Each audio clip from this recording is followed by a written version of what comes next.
You are listening to a Pod Bros exclusive.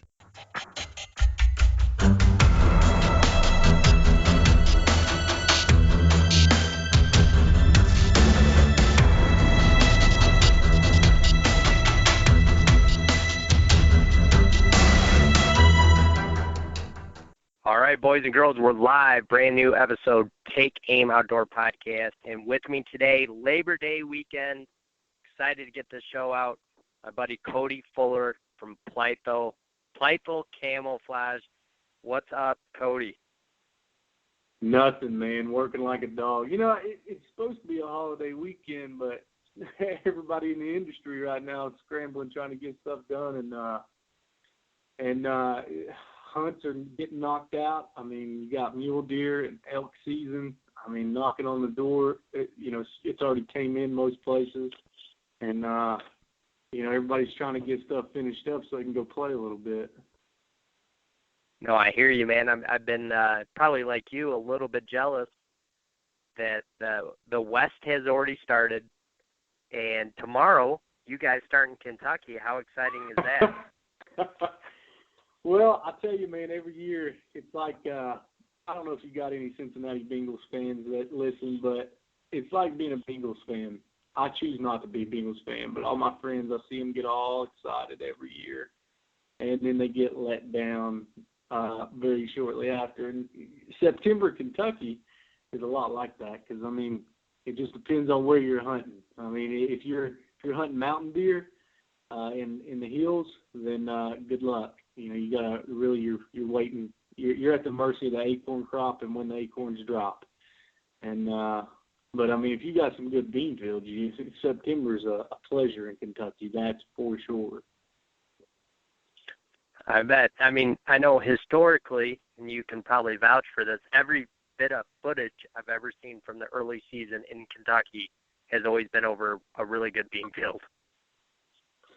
Well, I mean, it is. A lot of your stuff you're going to see on TV, most of it's going to be Western-type Kentucky. I mean, that's what's cool about Kentucky is that Kentucky's like the entire United States put in one little section. I mean, it's really cool because where I live, this is, Appalachia. It's eastern Kentucky. I'm right down the road from, Highway 23, the Judds and Chris Stapleton and, Ricky Skaggs and all them guys. We live in the mountains. So, it's a lot of mountain hunting. It's really you're at the mercy of the thermals and the wind, and the terrain's pretty rough. But now you get down to western Kentucky and it'll look like Kansas in places, So, a food plot to us here in eastern Kentucky is finding a ridgetop field because most of our fields are going to be stuck in between two what we call hollers. And, the wind's just going to swirl and swirl and swirl and swirl. And it's really hard to get on deer in those areas. So, you really, food plots are at the highest point on the property, up on top. So that's basically what I'm working with up here in Kentucky. Yeah, I assume that is not easy. Getting to the top of any, big ridge, I know what it looks like in Kentucky. I don't know how you get to the top without busting deer, basically. That's exactly. Yeah. That's the hardest part, man. I mean, I've got places that sure you could ride a four-wheeler, but I mean, you don't want to bump deer, and I mean, it doesn't matter where you hunt here. You can play creeks and ditches. I'm a huge creek and ditch guy. And entry and exit are so important. But I mean, I've got a property a couple miles from my house that I hunt that's 300 acres, and I promise you, there's no good way to go in there, no good way to come out. I mean, there's not.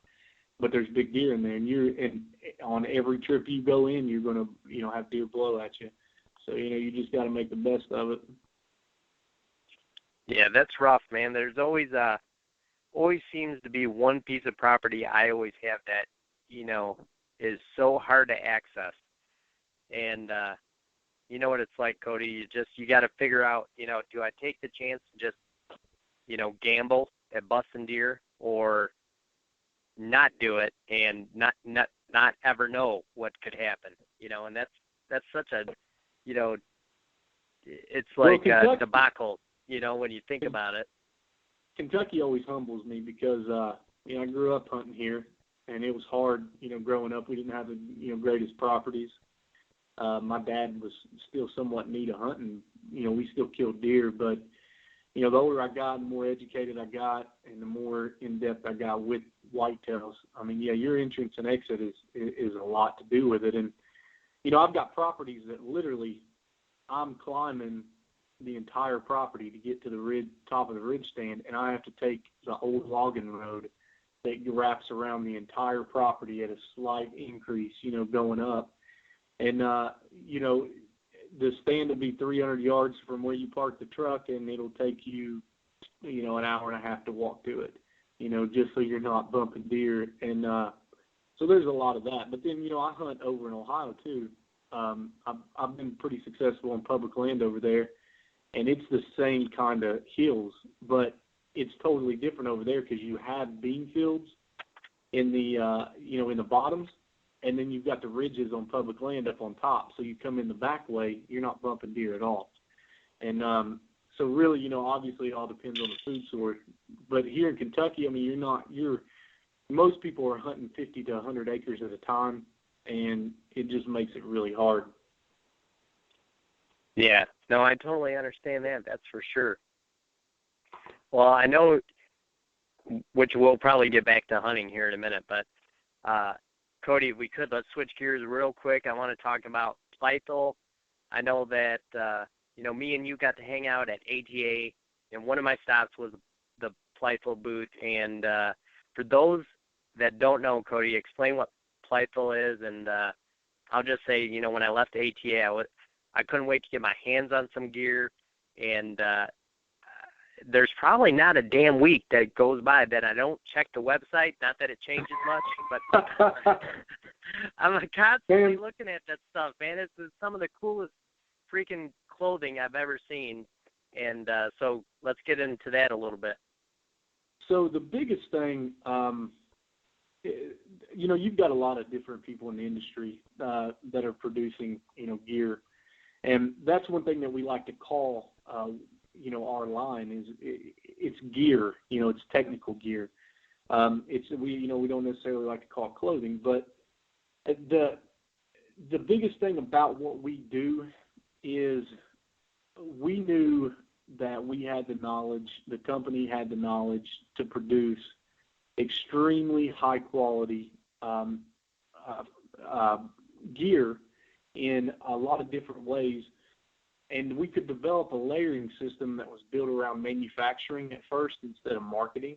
And, I've heard it 100 times. I've had a lot of people say, do your marketing, get your orders, and then go into manufacturing. And we wanted to be different. We didn't want to be like anybody else. That's why we own our own patterns. That's why we, they're our patterns. We've got, a forest digital pattern. And a digital marsh pattern for waterfowl. And then we've got photophage, which is an HDR tone photography camouflage. And everything that we do is very technical. Even our patterns, they are very, very technical as far as, the colors, the amount of colors that we're using, and, the amount of layers that goes into it. So when we set out to do what we feel we've done, and there's always going to be room for improvement, is we wanted to produce the highest quality gear possible through efficient manufacturing and quality control in manufacturing. So basically what I mean by efficient manufacturing and quality control in manufacturing, we're not going overseas for a few weeks and picking samples and spending, this time, here and here, a week here, a week there, picking out some samples and then waiting on factories or, a manufacturing team that's not ours. We're not at the mercy of that, sitting back and waiting until we get it in. What we've been able to do is we've been able to develop a team of textile engineers that that take care of that, and they're actual, they're Plythal's team. So we're very hands-on throughout the entire process. One thing that we like to say is from stitch until stand, we're providing the highest quality gear. And the gear that we provide, its quality surpasses its price. Now, the way that we're able to save money and we're able to set at that different price point is through efficient manufacturing. And we developed the company through manufacturing, not marketing. Now, obviously, there has to be marketing done, but our investments up front were in the manufacturing and really learning about the fabrics, really learning about the technologies, scent technologies, and building relationships in the manufacturing world so that we could offer the highest quality gear for a lower cost. And that's basically where we sit now. This truly is, we've been at ATA for, 3 years, well, really only 2 years, but this truly is our first full sales season, and we're pretty impressed by it. We're pretty impressed by the feedback and the amount of people that have ordered off the website, the amount of dealers that we have, that we've acquired this year, on top of how much product our dealers have sold, and that's something that we're happy about, but we're not stopping. We're continuing moving forward, future items. We've got development always going on. The manufacturing stage, whereas,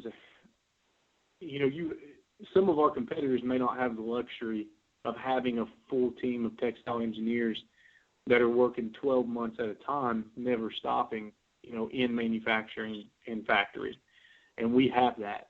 It's 12 months out of the year, the entire time, we're working on our items. Now, I know that obviously, Cody, and too, that a lot of people that listen to the show, they know the other competitors. Like, we know the Kuyus, we know the Sitkas, we know the Under Armour, we know the Scent Blocker, Scentlock. So basically, you just told us the quality aspect of what makes you guys different, which I think is really impressive. So with that being said, like, who came up with that business model to make it more about the process to actually give people a better price? I know that's kind of a weird question, but, like, was that structured right from the beginning with Plythal? Like, was that part of the business model? Yeah, that was from the start, and it was simply because, that's the area that we knew that we could excel in, at first, because we had the knowledge, the company had the knowledge to do it. That was from day one. We didn't want to sell a cheaper quality item and put another $100 on it for marketing fees. That's what we didn't want to do in the beginning. We didn't want to get into that. We wanted to produce the highest quality that we could possibly produce. Yeah, that's why I wanted to mention that again, because that's so unique in the industry to hear, that a company based its business model out of the gate for its customers. You don't hear that. Like, you, Cody, and I know we've been around the block in the outdoor industry. Everything is based on, man, we got a good product now. How do we turn that into our capital and making money? And then next thing you know, the $3, part that we're buying or gear we're buying is $33. That's just how it works. Which in every business. So it's unique to hear you guys say that you kind of went a totally different route and are, kind of in a way it's marketing to say that you guys are still building top quality products, but we're still getting a phenomenal price, which is just unheard of. Yeah, exactly. That was the crucial thing for us. There's other people out there that in the beginning, they come out, they set the standard, they did a lot of things for the industry, and we don't want to. I'm not trying to take away from anybody. And I tell everybody that I'm not trying to take away from anybody or any other brand. What I can promise is that I would put the quality of what we got up against anybody and anything out there. We've got a hoodie, the fabric on our hoodie. We've got a hoodie that is just phenomenal. Hoodies obviously are, a popular thing, but I mean, just the technical aspect that went into the manufacturing of that hoodie, and what we were able to do with that fabric. I mean, it's completely. I mean, it's windproof. I mean, it truly is. It's the warmest hoodie that you would ever wear, and we didn't go crazy on the price with that. It's still, MSRP still sits at $59.99. Which is going to be, it's going to be lower than some. It's going to be right at some that's outside of the outdoor industry. But even the smallest details, I mean, we treat every item the same no matter what. It doesn't matter if it's a set of gloves or if it's a hat. No matter what, we use the highest quality that can possibly be used. And then we do, of course, when you build, when you have a business model that you put, really we put the hunters first. We put our customers and the hunters first because we wanted them to be able to have a superb product that you can take anywhere that you need to go and feel confident and safe with it and know that you got every bit of what you paid for it. And, we weren't going to run the price up because the way that we developed through manufacturing, we were able to save money in those areas. That's the biggest thing to us is providing the hunter with the highest quality, and we never sacrifice that quality. That's a key factor. We never do. That's not our standard, and it's not how we move forward in manufacturing. In manufacturing, it's the best in anything that we're doing, or we're not going to do it. Yeah, I think that's really cool. I know, there's a different business model out there that is kind of doing the same thing, but they're doing it only online. And what I think is so unique about Plythal is you guys are still going to retail stores for a very great price point where, retail is still really nice. It's nice to be able to pick something up, touch it, throw it on, see if you like it. And, just like you said, there's not a lot of people out there doing a hoodie that's actually windproof at that price point. How nice, exactly. How many mornings, I'm not a coat guy. I could wear a hoodie, 90% of the season, Cody, and not put on a coat until I'm forced to. You know what I mean? But so an item like that, man, that just speaks to me because it's a hoodie, which you said is popular, but it's windproof. That it has stuff that you're not going to get at another hoodie for $60 anywhere. So I think that's really cool. I know you guys, which you said, Cody, let's talk about this for a minute, is you guys have your own style of camouflage that you guys have developed, and I know there's a lot of, depth to it, a lot of scientific stuff to it, and a lot of different layers, which is really important in camouflage. Yeah, you talk about, there's so people can sit around and you can discuss camouflage all you want. People can say that they, go out and kill deer in blue jeans. I'm not going to say that it's not, but here's the fact of the matter. If you're going to produce a camouflage pattern, in my opinion, then, it needs to be, there needs to be a standard there. And just like anything else that we do, we have a very high standard. So, the depth, the colors, the contrast, the amount of layers and the thought process that went into it, is extremely detailed and technical. The one thing that I'll talk about is, so let's talk about the digital marsh, okay, for waterfowlers. Waterfowlers are, that's a niche of people, and they are crazy about waterfowl hunting. And our goal was we set out to engineer the most effective waterfowl pattern ever created. Now think about that for a second. The most effective waterfowl pattern ever created. All right. And what we did is we acquired feedback from some of the most serious waterfowlers out there. We talked to a lot of different people, and we come up with, there were some things that, you couldn't deny. It had to be very detailed. It had to be very realistic. But at the same time, I had to provide just enough light so that the hunter didn't, appear to be a dark figure, at certain distances, in a field, like other patterns that's on the market. And so we took that and we ran with it. And we wanted to do a digital pattern. So what we did, we blended natural and high-resolution photography. So think about that, natural and high-resolution photography. And then a marsh grass color, okay? And we matched the digital overlay, okay? And then there's macro and micro patterns in there as well.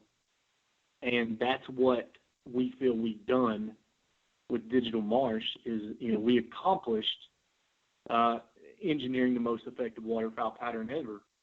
You've got digital overlays, macro, micro. You've got realistic, detailed, multiple layer marsh patterns, and then high resolution photography. It's a digital pattern mixed with real photography. Just like our photo collage is real, that's an HDR tone photography. I mean, it's real photography is what that pattern is. That pattern is so complex that, it's very detailed. And, that just, and, we have a standard too that, our patterns won't fade on our gear. But going back to the marsh, it's that pattern in itself. I mean, I want to talk about that because we get a lot of feedback on it and a lot of questions. It's engineered to work from any distance. It's natural detailed, like I said before, and colors. It's a, digital overlay that's there to disrupt, the human figure, the outline, which is what you're wanting, and at farther distances, which is what you're going to have whenever you got birds coming in. It's got pattern depth that is unlike anything on the market. I mean, unlike anything on the market. And it's the highest quality printing process that can possibly be done. The highest quality printing process that can possibly be done. That in itself, just explaining that pattern, the same exact processes went into the digital force, patterns. The same exact, it's the highest process printing quality because it has to be in order to print our patterns. There's plenty of, there's digital patterns out there, and I don't want to take away from any of the guys that's done any of them, and I'm not here to discuss whether you need to wear camouflage when you hunt or not, But what I am saying is when we put our heads together and we decide we're going to create something, we create it, and we do it the way that it should be done. There's no corners that's cut, just like our manufacturing. There's no corners that's cut in manufacturing. So that's why our patterns are so complex. I will say this, Cody. I know one thing. Every guy out there, blue jeans to camo, I feel a lot damn cooler in camouflage than I do my blue jeans. So we'll leave it at that. Yeah, you get into spot and stalk, and you get into close encounters and stuff. Camouflage absolutely works. I've seen it. If somebody doesn't believe it, you look at I got a buddy down south that wears ghillie suits and deer walk over top of him. He's got video of it. And, he's had wild hogs walk over top of him, and they smell better than a deer. But, camouflage works. If camouflage didn't work, why do we got United States Army snipers? That's one of the most rigorous parts of their school is being able to go out, and put their suit on, develop it themselves, and they can't get picked out. If they get picked out, they fail. I trust me, I believe camouflage works. Oh, no doubt. And I know tomorrow morning is our waterfowl season here in Michigan has opened. So tomorrow morning I'm going to be wishing I had the digital marsh with me because we're going to try to go out and make some birds flap in the morning. But I'm with you, Cody. I believe it absolutely works. And I believe, our industry, sadly, we're so divided. There's always so many naysayers and so many people that, I've shot so many deer in my red flannel and blue jeans, good for you. probably true, but there's nothing wrong with great camouflage. There is nothing wrong with having gear that makes you better. And what you guys are doing it lasts. Not just that, it lasts. You know, and you right. can count on it. And there is a huge difference. You put one of our T-shirts on, and you fill your pack up with whatever you're doing or going and checking your trail cameras, and tell me you don't feel better with one of our T-shirts on compared to, you know, a cotton T-shirt down the road, you know, that you went and bought at Walmart. You know, you're going to feel a lot different. You know, I mean, there's certain fabrics that absolutely help. You know, you've got breathable membranes, you've got DWR finish, you've got water repellent, you've got water-sealed zippers. I mean, there's a lot of different things that can go into it, but, you know, I can 110% tell you that when I put a pair of our scrape line pants on and I hunt early season, I'm cool. I mean, I feel cool, you know, and it keeps me, I can hunt in a stand in 90-degree weather. And sure, you're going to get hot in 90-degree weather sun, yeah, but the one thing that our clothing does is it protects you from that sun, and it keeps you as cool as you are possibly going to be kept in that situation. And that's what I love. I mean, there's absolutely nothing, you know, I mean, and the one thing that I'd like to stress is you look at the item that we got, our Primaloft bib. We've got a bib that, you know, it's Primaloft gold, okay? So it's extremely high-quality insulation. And then it's got all the bells and whistles on it as well. You know, it's got pockets all over, water-sealed zippers. It's, you know, extremely high stitch count. It's got, you know, an elastic waistband that's going to cling to your body, articulation in the knees. It's got the room in the groin and the butt. I mean, it's made for when you put that on, you can go run a marathon. I mean, we made that item so that you could physically exercise, run, do whatever you had to do in that item. And you look at all that, and then you look at the retail point of it. Okay, that retails MSRP at $279.99. Okay, that's MSRP. There's not another Primaloft bib that has those bells and whistles, that has the technology into it, that gives you the water-sealed zippers, that has the highest quality of everything that's in it, that sits at that price point. There's not at all. No way. I'll be the first to say that, man. It is so exciting to hear that you guys are using materials like Primaloft. I mean, you can go to many of the companies not related to the outdoor industry or hunting at all that use Primaloft. It's phenomenal. It you know, like, it does so much. You know, it's windproof. It, you know, it keeps you so warm. And you know, waterproof zippers. Like, to see you guys using that on top of all the other stuff you guys do, it's absolutely amazing. It's pretty awesome. And we do it. We don't do it to try to outdo anybody. I mean, Plythal, we're our own. You know, we're not trying to outdo anybody. We're doing it for the hunters. It's because we have such a fuel and a fire for the outdoor industry and for hunters. I mean, that's why we do it. You know, really, it's not a competitive thing or anything else. I mean, really, it was a goal that we set out, and, you know, we feel we've accomplished it 100%. Now, just because we feel we've accomplished it doesn't mean that, you know, we're stopping here. I mean, we're going to continue to dabble in, you know, a lot of other things, and we got a lot of stuff coming down the pipe. You know, I mean, we still got a lot of stuff, you know, as people would say, arrows in the quiver, and you know, we're always innovating, always thinking, always trying to come up with new stuff.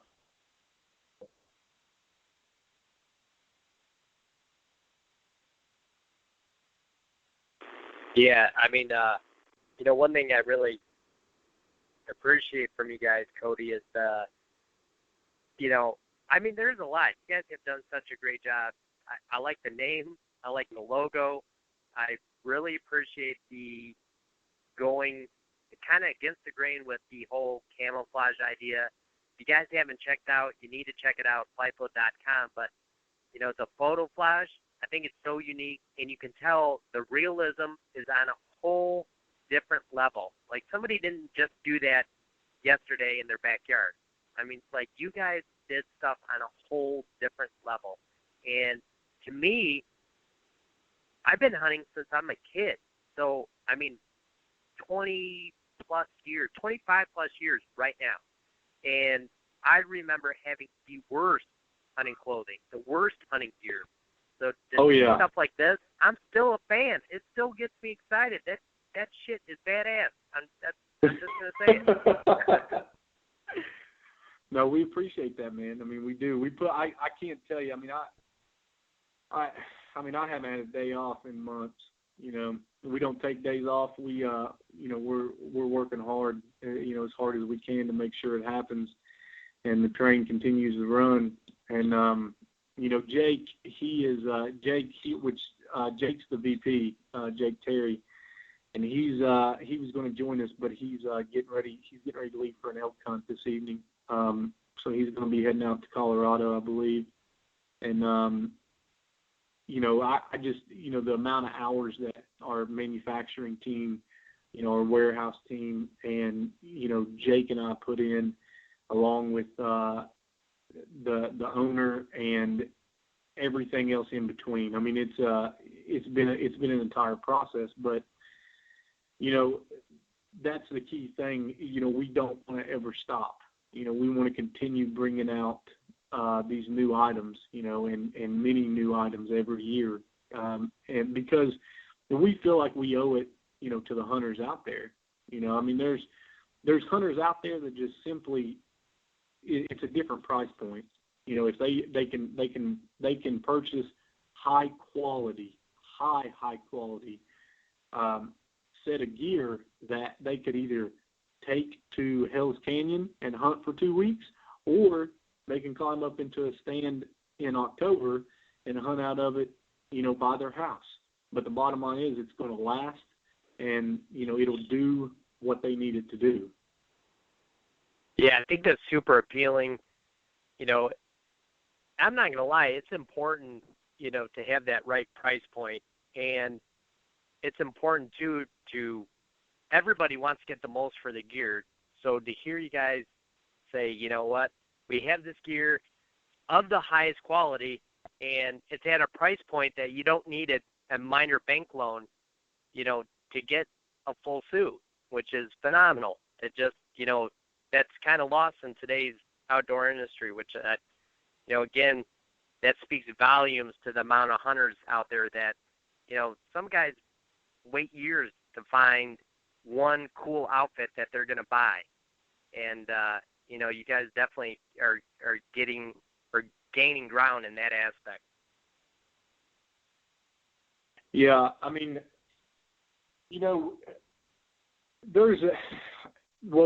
we've covered so much here in this conversation. There's a lot. I don't want to throw too much at your listeners at once. I don't. That's one thing I don't want to do. I get caught up in, being so passionate about it that,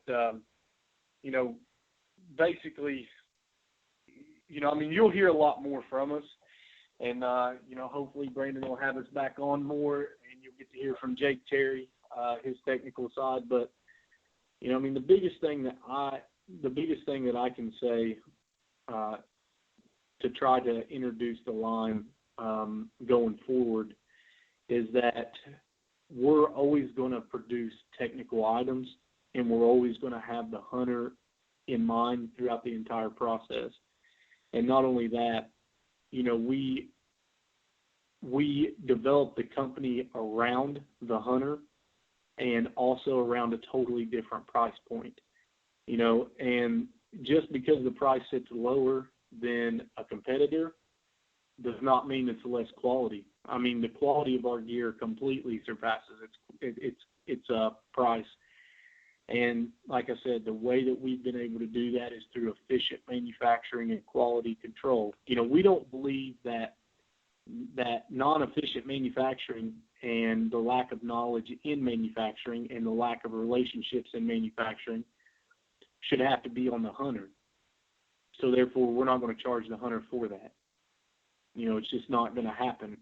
And that's one thing that we wanted to make sure that we did with the business, is that we would take the knowledge that we had, produce the highest quality possible, and we would develop it through manufacturing to get that price down. And we, like I said, we 110% done it. And we just educating people now is the only thing left. I mean, sure, we're going to do marketing. We've already done marketing. We've got several articles that's coming out throughout the year about our brand. There's a lot of TV stuff, advertising and whatnot. But the bottom line is, I mean, it was a solid 3 to 4 years of manufacturing before we did anything, like a marketing push. Yeah, I think that's, again, super unique. I think, Cody, I'm glad you kind of pointed that out. Just because it's based on price doesn't mean the quality's, lesser. It's just in us to assume that, right? That, it can't be made as well as so-and-so or whatever. But, you guys started a business from the ground up with certain items in mind to give people, the customer, that kind of price point. So, kudos to you guys for doing that as well. No, man, absolutely. I mean, we wanted to do it. I mean, it's all right. I love what I do. I absolutely love what I do. And it's because, I know that what we do here at Plythal, we've served a lot of hunters and we've done a lot of good things for them, and that means a lot to us. That is, super cool. And I think another, I can't even speak enough about you guys, and I'm excited to get in some gear this year, this fall, test it out. And, if anybody needs to reach out to me about it, I'm happy to answer questions, and I'll forward you to Cody if I can't answer. But, everything about it I'm sold on. One thing, and I'm not knocking anybody, Cody, but it's sometimes nice not to dress like sheep. There's 100 guys in the woods. I don't look like a piece of timber and leaves. So I think it's kind of neat to have my own look. And, sometimes mentally you get an edge by the stuff you believe in. And I totally believe in that. I believe it's true. And, you guys just have a product that, like I said, I've seen it, I've touched it, I've been in the booth, I've talked to everybody, I know you well, and I just wanted to have you on today to let other people feel that kind of stuff, like you just said, to how much, you live it and you breathe it every day, and you're still excited about it. No, I get more and more excited about it every day because, like I said, it never stops. I mean, we're always innovating. I mean, and that's what's so great about it. The company is an absolute wonderful company. It's a blessing to be able to do what I do, and I can't say that enough. But as far as your listeners go, if you just just check it out. Just go to the website and check it out and see the variety of products and the patterns and just look at it yourself, and check out the price point and see where we sit at. And, that's all I can ask you to do. But, I can promise you that the company's here serving hunters. It's not here as a money-hungry company. It's really here, trying to do something special with the hunters in mind completely 100% of the way. That is awesome. Cody, let everybody know exactly where we can find Plythal at if they want to shop online or, potentially retail stores, but where can we reach out to Plythal? Yeah, we've got, if you go to the website, plythal.com, obviously you can order off the website, but there's also, we've got a dealer locator, and you can go down through there and pick your state and see where the dealers are at. We've got, we grew 3 times this year in dealers. So, we've got dealers all over the place. There's still some areas that we just simply haven't been able to cover yet, but, we're getting there. Every week we're getting there. So, just go to that dealer locator and see if you got somebody close. Yeah, absolutely. And I know that, you can find Plythal on Facebook, Twitter, Instagram. And, Cody, if anybody has questions for you, where can we find you? Same places, man. I'm on Facebook. I'm on Instagram. I'm on Twitter. I'd be lying if I told you exactly what I thought my Instagram name. It's Cody_Fuller_33 on Instagram. And, if you got any questions at all, don't be afraid to ask. I do my best to reply. Obviously we get a large amount of emails, a large amount of messages, but I do my best every day to reply to everybody. Absolutely. And, man, Cody, I know we've been trying to do this for a while, so I just want to say thanks for making the time. And I know you're headed out tomorrow to hunt and then on to some other places. And just want to say best of luck to you, man. And hopefully, you got that Plythal camo on and you lay the smackdown on something. I'm going to try, man. I got traditional recurve, first time traditional archery hunting. I've been shooting for a while. First time hunting this weekend. I said I ain't taking my compound. I'm going to take that recurve and see what I can make happen. And then after that, I'll be leaving. I got a mule deer hunt, and then an elk hunt right after that. So, a lot of hunting to do this month, and but still a lot of work. All right, man. Well, best of luck, and thanks again, Cody. Can't wait to have you back on. We'll do a show with Jake as well, and very much appreciative. I think everybody knows I don't have a lot of products on the show in general, but I definitely don't have any on that I don't believe in. So, I'm excited to be, part of Plythal and, can't wait to do some more stuff with you guys as well. So thanks a lot. No, absolutely. Absolutely, man. 100%. And boys and girls, you can find the show live every Tuesday, podbros.com, outdoorpodcastchannel.com, iTunes, and, just search Take Aim Outdoors and you'll find it all over Google. So we'll see everybody down the trail next week.